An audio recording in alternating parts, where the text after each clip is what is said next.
Noosh. Did I spell it? Did I say that? Noosh. Noosh. Noosh.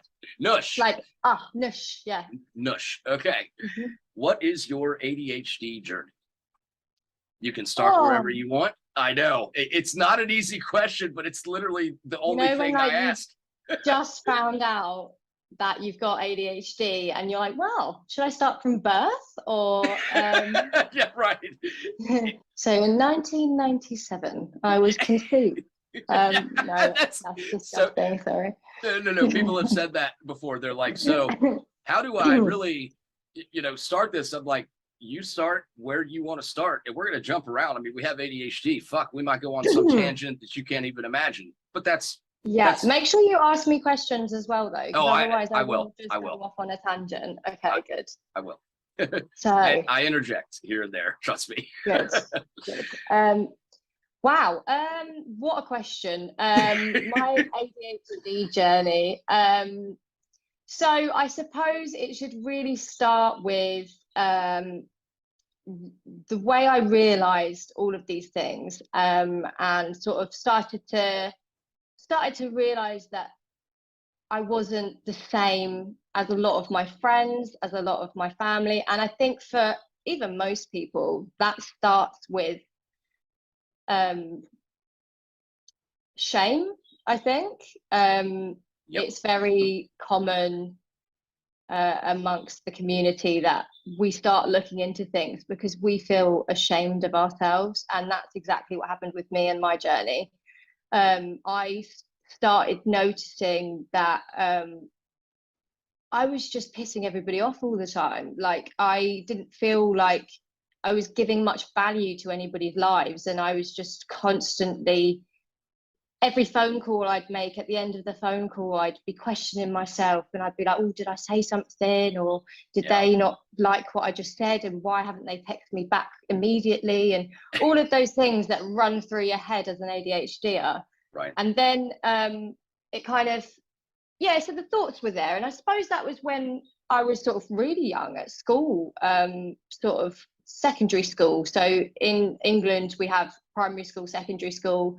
So I suppose it's similar to your high school. Like, it starts from year 7. So year 7's are aged 11 and up, 11, 12, and then year 6 where you're 17. So that sort of period of time was a bit of a realization for me. Incredible, actually, because you're the first person that's actually said that you thought you were pissing people off when you first started realizing. So that's something that I can relate to immensely, because I still am. I mean, I'm 40 years old. I got diagnosed when I was 5.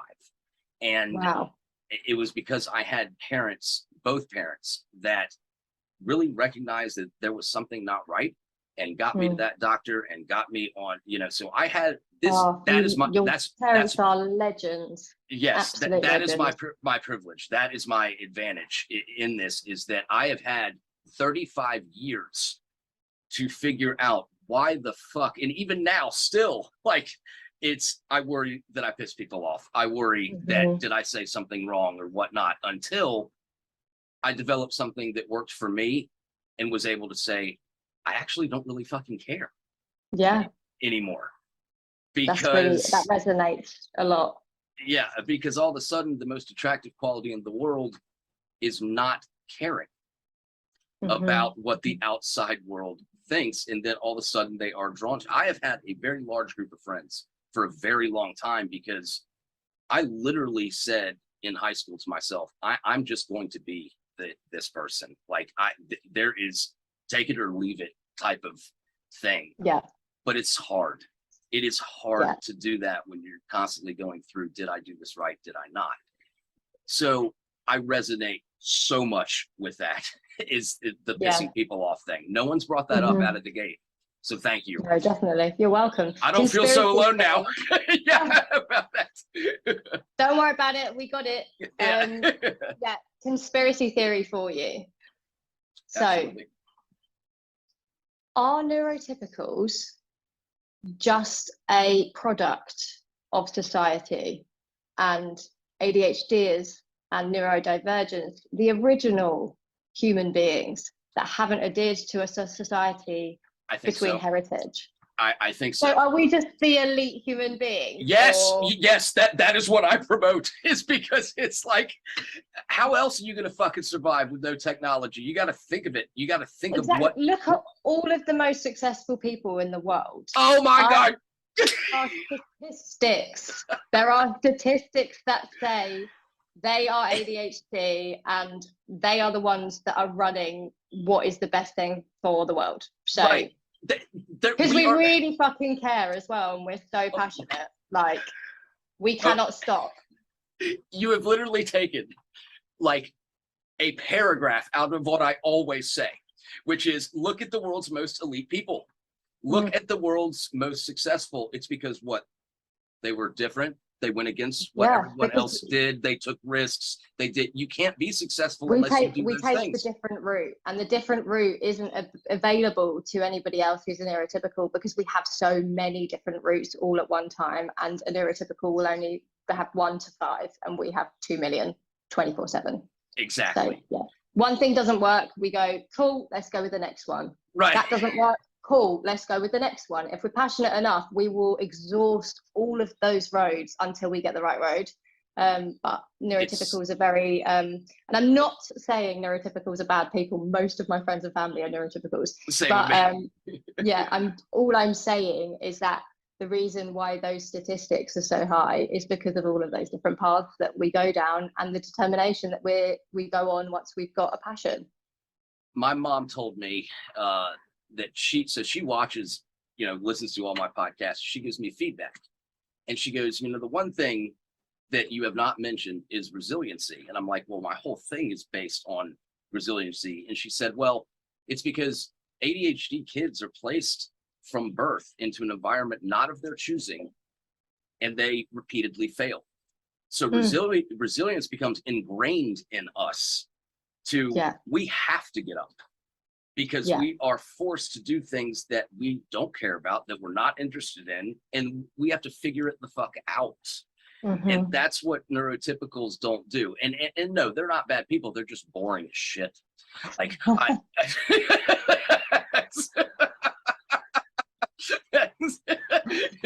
is that? Can you resonate with that? Because it's like, isn't it? They're just so. No, you know what? No, they're not all boring. Right. I've got an elite group of friends, an elite family, and every single one of them is not boring. Otherwise, I could not physically interact with them. Right. But the one, most of neurotypicals are boring. Oh no, my sun sheets come down. 2 seconds. Yeah, no worries. It happens to me all the time. This needs to get taken out. I say sun sheet. It is a towel.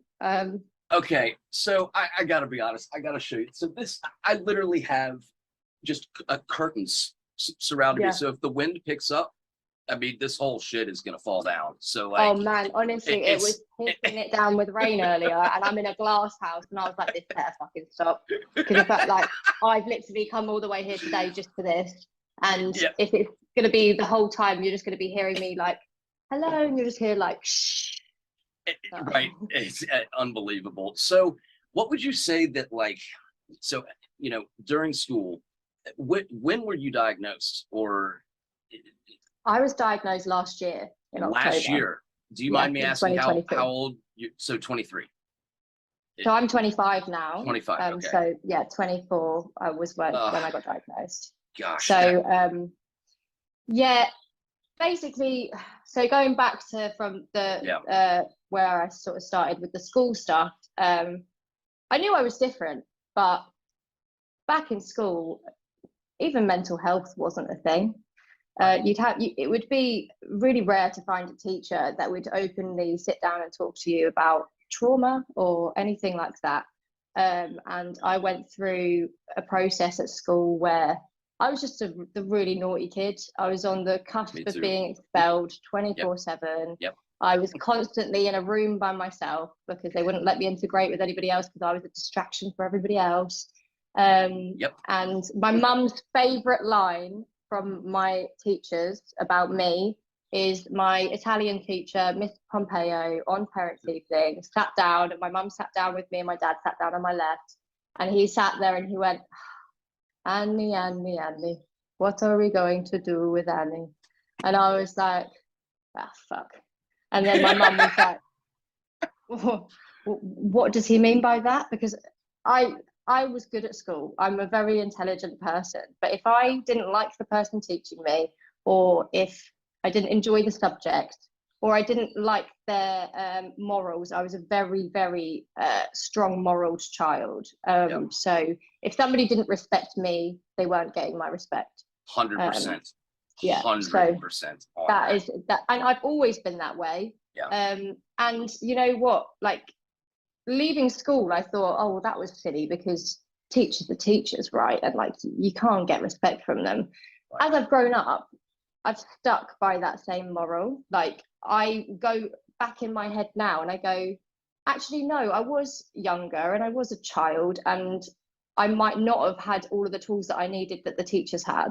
Right. But at the same time, we're still human beings, regardless of age. And if you're going to disrespect somebody, you should be expected to have disrespect back.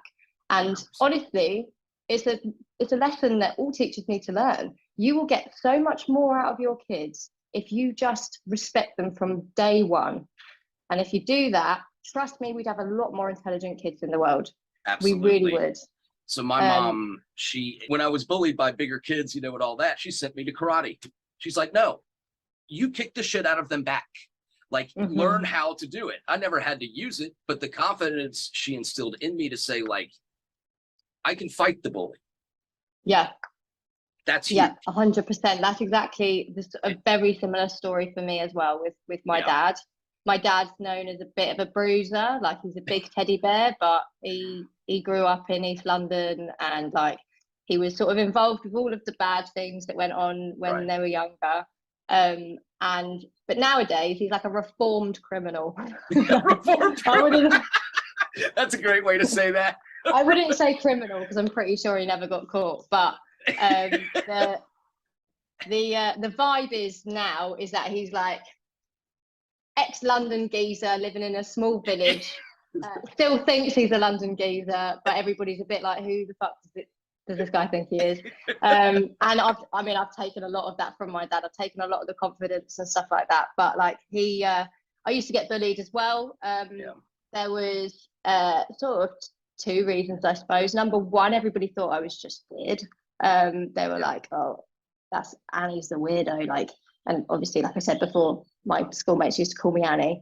And that was obviously because of the ADHD that I didn't know at the time. And I wasn't weird. I was just fucking cooler than anybody else. No shit. Thank you. Greatest comment ever. That's totally agree. And then two, so I think this stems from ADHD, identity crises in adolescence and identity crisis in our adult life as well. You will never see me looking the same. I'm either in a tracksuit with my hair down, looking like I'm looking like a chav or a gangster. And then when you see me the next time, I'm in heels, my hair slicked back, I'm wearing like fake eyelashes, and people are like, who the hell has walked through the door? It's like I'm constantly changing. And when we're younger, we have such identity crises, especially with ADHD, because not only are we experimenting with our peers and our family and trying to experiment what's tolerable, what works, we're also doing it with our image, and we're also doing it to ourselves with our inside brains, right? So I actually had a girlfriend when I was in year 6, which is when I was 10, right? And that's primary school for us. So that's like the big step up to the secondary school to go into year 7. And I went into year 7 knowing I had a girlfriend, not knowing that that wasn't a thing. I rolled with it. Nobody in primary school goes, oh my God, you're a lesbian, because nobody knows what that is. I didn't know what that was. I just thought, well, I like this girl, and I had her as my girlfriend for quite a while, and then went into secondary school with this girlfriend, told everybody, oh no, I've got a girlfriend, and straight away it was like, feed that and get bullied the fuck out of. So my dad, I went home one day and my dad was like, I was like, Dad, I'm so fed up of getting bullied. And he was like, who the fuck do you think you are? And I was like, what? I was like, what do you mean? He was like, you're my fucking child. And I was like, yeah. And he was like, my fucking child ain't getting bullied. And I was like, love that. yeah, okay.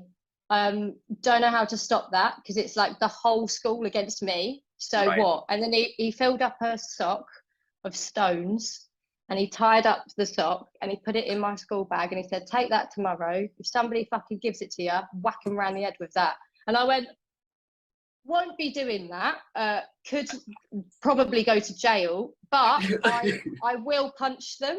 Like, is that what you want me to do? You know? And he was like, yeah. He was like, you need to be the main person here. And I was like, fine. Literally next day. Love your father instantly. Like, he's a legend. That's why. Isn't that why you think you have the confidence that a lot of other people with ADHD might not? Is because of your upbringing. My upbringing, 100%. I think everything's learned behavior as well. So it's an important. It's weird. I had two sides. I had my mum, who was quite scared of everything for me because of how outrageous I was, and then I had my dad, who was like, "There's definitely something wrong with her, but she's just got to deal with it." Right. And we didn't know that reaching out to any mental health facilities or going to the doctor was a thing back then. When I got diagnosed, my mum was distraught because she thought, oh my God, I've not noticed this whole time. And I was like, Mum, how are you supposed to when professionals are only starting to notice shit now? Right. So like, I'm not expecting you to have been 5-year-old me back in 2003 or whatever it was, going, my kid's got ADHD. It wasn't a thing. Nobody fucking knew what it was unless it was little boys. Like that's how it was. It was that's the whole thing. Recognized in younger children. And also, if we're going to go into the demographics of it, it's only recognizable in younger white children between the ages of 6 to 10. Right. So a lot of it is demographic. Like I will give you that. A lot of it is. But I am so convinced that, like you were saying, your upbringing, if you have the support of the people that love you the most, even if they don't understand it, they don't even have to try to understand it. They just have to still love you. Yeah, fully. And what my opinion of the whole thing is regardless of your background, where you're from, and there are a lot of details that do go into that, but if you have parents that instill confidence in you, you can turn this into your ADHD superpower video. 100%, 100%. That is the key. It is, and that's what I want to say to all people listening, like that are parents of, because a lot of people are parents of ADHD kids that listen to this that don't have ADHD. And and actually my recent guest was a wife of, one of my friends that has it. And she wanted to know, like, why can't you just do this or whatever? I said, because what you're thinking, like, why can't they unload the dishwasher? They're exhausted because it's not unload the dishwasher. It's door open, cup here. Oh wait, where does the cup go? Now I have to call my wife, way of saying it. Yeah, it's such it's the granular version of everything. So like you give us some directions, right? And you go, oh, just download Google Maps. And you're like, no, I want to know what the weather's going to be like when I get to that spot, just in case I need to bring anything with me. I need to know who I'm meeting. I need to know if there's going to be a busy crowd. I need to know everything is granular. So your brain is working at 10,000% all the time. So doing a simple task like the dishwasher might seem easy for a neurotypical, but for a neurodivergent, it's like, right, what's the strategy of that? And your brain goes before it's a 4-hour process. Yeah, because before you can even let it go. We don't view that as something that matters because it's not a human being that we love. It's not something we really care about. So what are the fucking odds that we're going to do that? And if you bring that up while we're focused on changing the world, then we stop and we can't address it until the next day. So a simple, sweetheart, will you unload the dishwasher can derail us. Fully. Why do you think I'm single? Like, I don't have time to, number one, adhere to somebody else and how they work. 100%. Because I have worked out my own routine and everything that works for me, and the emotional capacity that takes on an ADHDer means that my life mission is going to be stunted in some form of a way. if I am to pursue a relationship, because when I love, like there is nothing, like I'm unstoppable. I am your wife. I am that, and that is it. I will do absolutely everything for you because I love you, and that's it. So I've consciously decided that, like, for now, whilst I'm working on my career, I'm not getting involved in anything else other than my career. I think that's great, because at 25, Jesus, this is so familiar to my story. Is I've had one job my entire life. Yeah. Wow. That is not an ADHD thing. It is not, unless I failed out of college. Except I really loved a particular football team. Okay, so American football, not. No, not bothered. Sorry. Yeah, right. I know. I knew. Your eyes lit up. Like, what team do you work for? They said no, but I went up every day until they said. Yeah, of course you did. So you were like, I don't know what that means. Yeah, no. Yeah, exactly. So they let me volunteer. Finally, they couldn't say no. Taking out the trash, running cables, all this. Within 6 months, I was promoted to part-time. With 6 months after that, so 1 year, I was full-time, and now I have a staff of a lot of people. Sorry, man. Right. Congratulations. Thank you. I appreciate that. I actually thank you, because I dogged it to death. I knew that I loved this team so I'm adopted. And when I went through that whole period in middle school, you're going through puberty and all this shit. It's like, oh, you're not my real parents. That was the big, thing. But for every single Saturday, my dad was like, we're going to this game, come hell or high water. So we agreed every Saturday on this particular team. When I was in college and I was partying too much and didn't give a shit about what I was doing, didn't know what I wanted to do, I woke up and said, what do you love? That was what I loved, because it brought me closer to my parents. And it was something that I knew a lot about. So it's been 18 years that I have worked for this team. And I love waking up every day.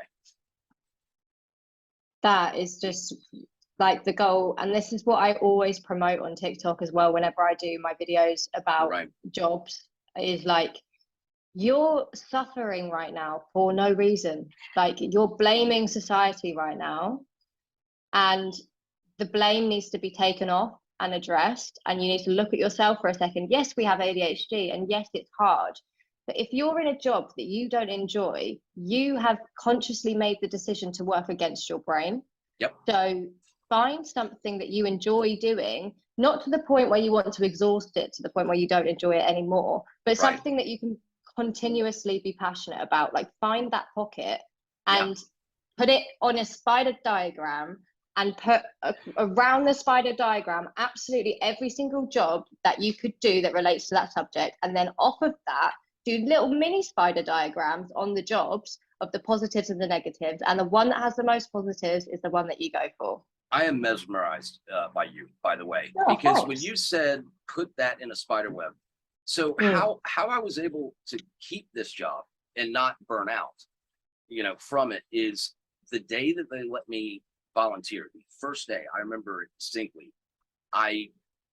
That night, I was like, you're going to have to figure out a way to maintain this. Like, you're going to have to figure it out, or they're going to love you. And after 2 years, they're going to hate you, because it's, So number one was, I had to tell my boss, like, I'm going to be sporadic as shit, but you're going to have to give me the freedom to create my own schedule. And if you give me that freedom, I swear to you, you will never get better results from anyone else. Fully. Is it the same in America as well, where you get reasonable adjustments in the workplace? Reasonable. But you've got to know, like, the boss. Is it a legal sort of thing, or is it more of like it is, but it's not really. You can get accommodations, but they're not good enough. Right. They're not good enough. It's exactly the same here. But at the same point, what people don't realize is that if you do come up with a reasonable adjustment that does seem reasonable and fair, and there's no reason why the company couldn't do it, then you can press charges. Okay, I don't think we can do that, but that makes all the sense in the world to be able to do that. But well, it's part of like the disability stuff that we have in the UK. Like, if you're disabled, you are entitled at your job to ask for reasonable adjustments, and if they're not adhered to for any specific, it will be hard to press charges. Don't get me wrong. Like, you've got to, like, as soon as you say I'm going to press charges, I'm sure they'd be like, oh my god, fine, we'll get you a quiet space. Jesus, right. Which then it takes you right back to school where you're being separated or whatever. The way I dealt with that was I went straight to my boss and made friends with him. I wanted him to like me as a person. Be personable, make relationships. That's the whole thing. Do it. Like, literally, my whole life would have crashed and burned had I not been a nice person. Like, it did crash and burn, which is why I became a nice person. Like, I'm a fake nice person. Like, I'm not anymore. I faked it so much that now I've made it. Like, I genuinely have such strong morals and everything that I live by. And I know that all of my friends think that I'm the kindest person in the room, you know, but like, at the same point, back like then, it takes you a lot of shit and a lot of wrongs and a lot of, oh, actually, that's a really shit thing to do kind of vibe, to be able to even realize that, like, that's what you need. You just need to build relationships. Once you've got relationships, the world's your oyster. That's 100,000% what I am trying to create here, is because, so after this, you will get an email every single Friday at 5:30 p.m. here, which is probably too late there for you, but it's everyone. What is the time difference? Is it like 8 hours? So it's 4 hours right now, because we have daylight savings. So it's, for you, it's 4:36 right now. Okay. Yeah. So it's a 4 hour difference. So basically that would be 9:30 your time. Everyone that has been previously on this podcast, whoever wants to join, gets together in a non-recorded Zoom call and just shoots the shit. So it's like, I love that. So it's like and we usually have between 8 and 10 people, and everybody just shows up how they want to fucking show up, and there's no judgment. That's bro, I'll be in a towel. Like, I'll have a towel on my No, head. that's not, most people are like cooking dinner. Like absolute shit. You'd be like, who is that crackhead in the corner? Well, that's I'll be like, yo, it's Nush, by the way. I go from a solid 3 to a 10. I have some artistic skills with makeup, honestly. I feel sorry for all of my ex-boyfriends. Sorry, that wasn't what you. That's when you woke up in the morning. My bad. That's awesome.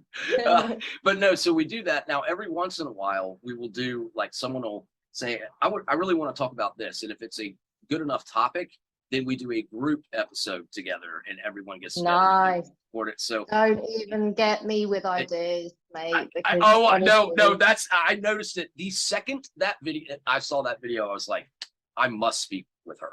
Like, I must. And that, because I feel like you have the same, you know, drive.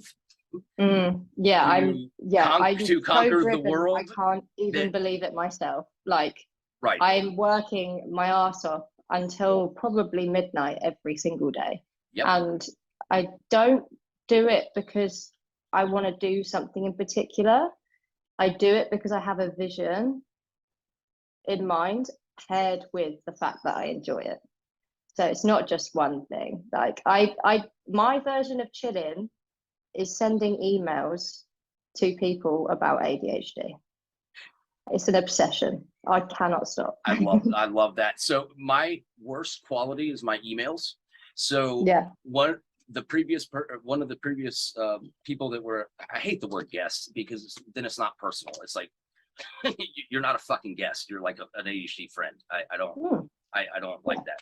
So we'll come up with a new name for guest. I'll think about it. Excellent. So one guy I spoke with about a year ago has turned into one of my best friends. He actually flew down here and we met up, shot the shit for a little while. He now helps me write my emails to the group so that I'm not struggling, because he's actually autistic also. And his name's Leo. If you join the group thing, you'll meet him. He's hilarious. He's awesome.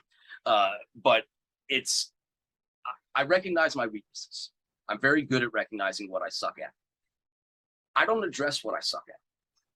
And the reason that I don't, personally attacked. The reason I don't is because ADHD is the double-edged sword, right? It is, I sharpen one side. I don't give a fuck about the other side. Because if I try to sharpen a dull blade, it might get to somewhat of a mediocre level. I don't want to be mediocre. I want to sharpen the side that's already sharp so that I can cut through everything else, all that other bullshit easier. And that's where, you know, I understand trying to grow and work on yourself or whatever, but I would spend so much time focusing on my shitty qualities that could lead me to despair. Yeah, I have a story about this exact topic. Absolutely. So it was the founding of my diagnosis, really. It was sort of like where we got to earlier was sort of midway into the diagnosis journey. But right. So when you were speaking about the double-ended sword and sharpening both sides and then becoming mediocre, right? Yeah. If you focus too much on one of those sides, right, in my opinion,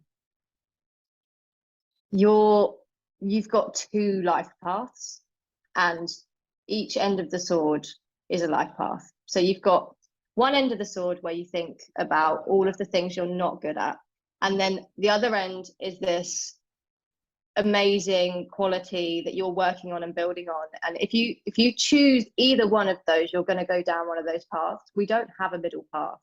Right. It's the same with absolutely everything with ADHD. We're either 100% or nothing. There is no in between. And it's exactly the same with how we decide to navigate our life. If we focus on all of the bad things in our life's going to be bad. If we focus on all the good things in our life is going to be good. And anybody can follow that rule. Anybody. Right. But at the same point, I got to a point in my life where I'm a single mum. So I've got a nearly 6-year-old daughter now who definitely has ADHD, by the way. So I feel so sorry for my mum now. I'm like, bro, I am sorry. But what happened was I was in a relationship with her dad, and it wasn't a great relationship. We're fine now. He still sees her and stuff like that. But then it sort of from that made my ADHD worse. And there are actually stats that say that trauma can heighten your ADHD significantly. Yes. And that's when I really started to realize the emotional trauma that you have alongside ADHD. And I was a mess, like a mess. I didn't know who I was when I came out of that relationship. I'd just been a mum, like, as well. Like, I'd just become a single mum. Like, I had no idea. I had this 1-year-old baby. We were almost homeless, unless my dad said, listen, you can move in. It took a while, but he agreed. And like, had that not happened, I would have ended up homeless with a 1-year-old. I mean, I'm sure my family wouldn't have allowed that, but at the same time, like, it's a possibility that could have happened if there wasn't the availability. And then I was just struggling really badly. I had a boyfriend after that who sort of picks out all of these things and was like, this is what you're struggling with, this is what you're struggling with. And no shade on him at all. We actually chatted the other day on the phone, lovely bloke. But he made me realize the things that I didn't like about myself, and started to form this like identity from the bad things. So I had no focus other than the bad things. And then that relationship ended. A few months later, I quickly got into another relationship. And this relationship, like, I will still say now to this day, like, love of my life, like, we were so perfect for each other. He is the first person I'd ever met that actually understood me, like, fully, like, saw beneath everything. Awesome. It was, it is awesome. And we're still mates now. He's a lovely bloke. Like, it was amazing. And something happened in that relationship, which then led it to crash and burn, and it was out of both of our control. So I suppose, I mean, obviously, like, every relationship ends fucking horribly anyway. And if it's ADHD involved, it's fucking crashing and burning. And no. Times 50. Yeah, because the emotions get involved, and wow, like, does that rock the boat, bro? Oh my God, the passion creeps in, and then all of a sudden it's like, fuck you, you are the worst person on earth. I remember just being like, this is not happening. Like, we are not breaking up. Like, no. And it was a mutual thing. Like, neither of us wanted to break up, but that, you know, it gets to a point where you can't go forward anymore. There is no path to go down. So it had to happen. And then I sort of, it wasn't because of that I spiraled. It was the whole self-doubting thing. And it was like another failed relationship. Like that was out of my hands and out of my control. But the reason why it ended, the reason why it ended was because ultimately me, it wasn't because of him, you know? So I was really like, right, if I would have handled that better, I would still have a boyfriend, you know, like, and that's what I used to tell myself all the time. I mean, I look back at myself now and I want to give myself a cuddle and be like, bro, it wasn't you. Like, you're good. Like, it's unfortunate because you didn't understand yourself well enough and you didn't get it. So I went into this complete spiral where I was trying to be a single working mum. I was trying to build up my own business as well. I had an art business at the time, which I used for trauma through like art therapy and stuff like that. And then it got to the point where every single day I didn't want to wake up anymore. You know, I was so low. I hate hearing that so much. It was shit. I ended up being so low that I stopped eating, so I lost a lot of weight, and it was visible that I was really ill. I was also previously in hospital with a kidney infection. Like all of this, like my health just deteriorated, like my physical health, my mental health, the ability to be a good mum was really dropping. Like I started noticing like, oh my God, like I can't even be there for my kid. Like, and I love her desperately, and I can't even show up for her. So you just, all of those thoughts starts creeping in. You think I'm worthless. Like there is no point in me being here. Most people would be better off without me. And like my daughter would have a better life if I wasn't here. And I genuinely believed it. And even speaking about it now and talking about it out loud sounds fucking ridiculous. No, it doesn't. Well, I mean, just the fact that I thought that I wasn't a key part of my kid's life. Like, what the fuck? That's mental that your mind goes into that spiral. But I ended up having a psychotic episode where I called my mum. I was lucky enough to be sort of somewhat there to phone my mum whilst I was having this mad episode, whatever it was. I don't know. It was mental.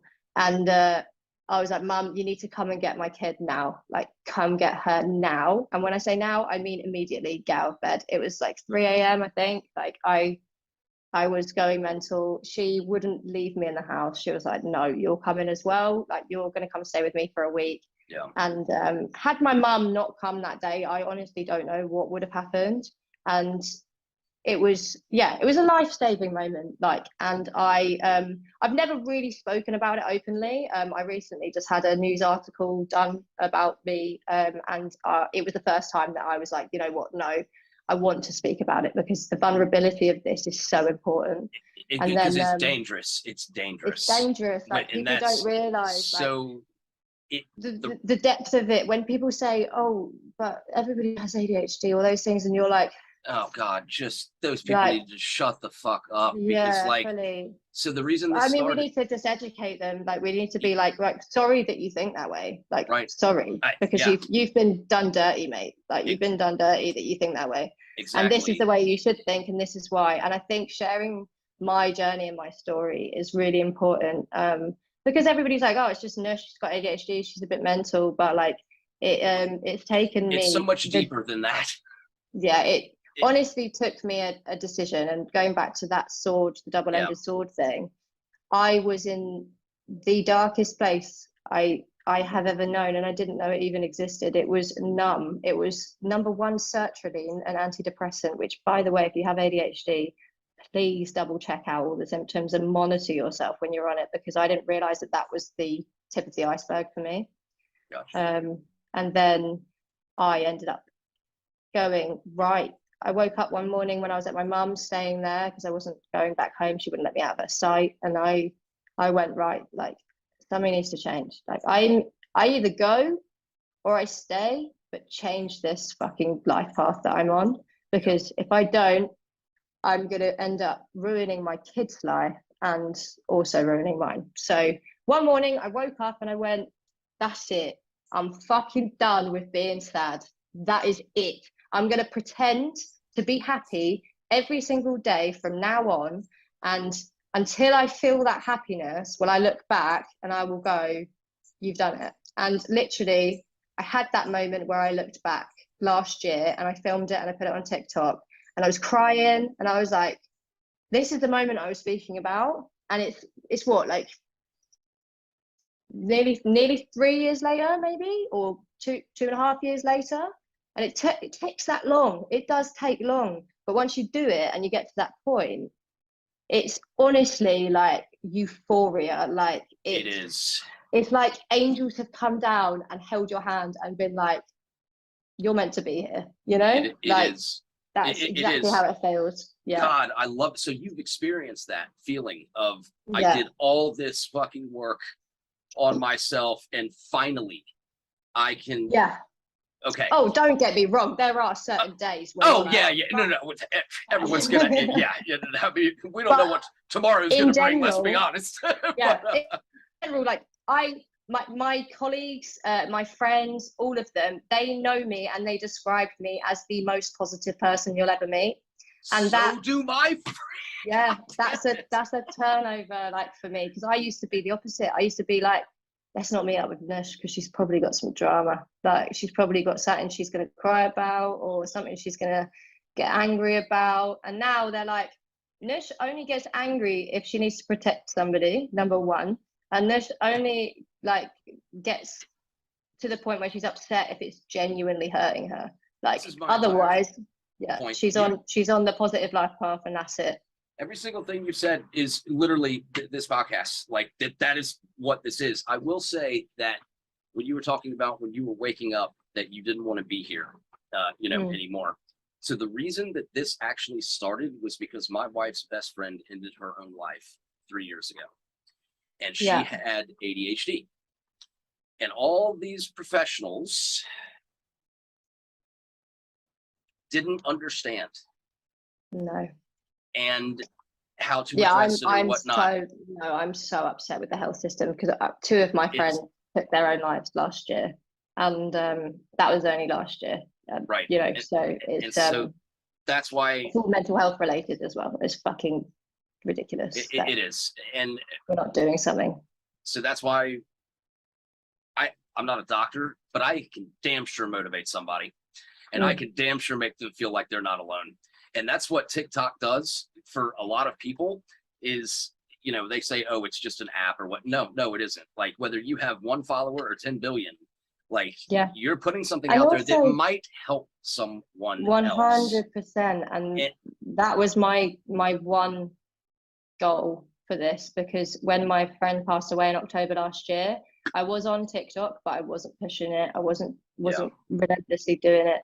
And that's when I was like, my TikTok has the potential to make a difference, and that is the only reason I'm doing it. It's also like my brand deals. Like, obviously I get quite a lot of brand deals because of my following, and you'd be surprised. Like, I've got maybe 200 emails in my inbox that are staying unopened because I saw the name of the brand already, and that's enough for me, and they are getting put straight in the trash. Like, I'm not adhering to anything like that because that's not the reason I'm doing this. Like, 100%. Don't get me wrong. I'm a single working mum. I need the money. Like, I need money. Like, I'm not going to turn away something that's going to be a good opportunity, but I'm turning away things that I don't believe in, because otherwise, what's the fucking point, bro?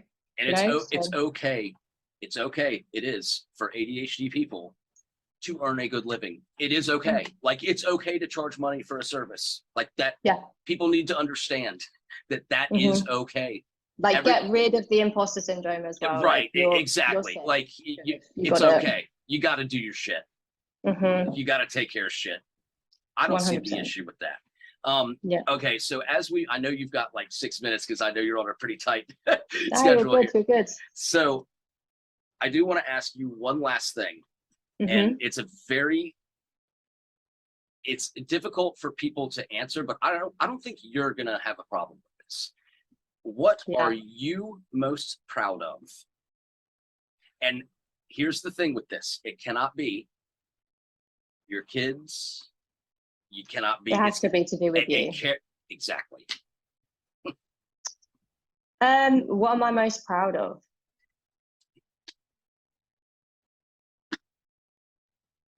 Hang on, you can see my brain going now. It's going this fast, this fast, this fast, this fast, this fast.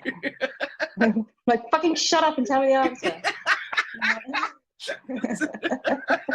This is the point in high school where I'd be like, "Can you show me your page, your test answers, so I can I'll be like, pass this fucking do shit?" you have a whiteboard? Anybody got any pens? Because it's gonna take me a few hours. 100%. What am I most proud of? Okay. I don't think there's anything specific, to be honest with you. I think it's my self-growth, to be honest, and my ability to care for people. I think Huge. that is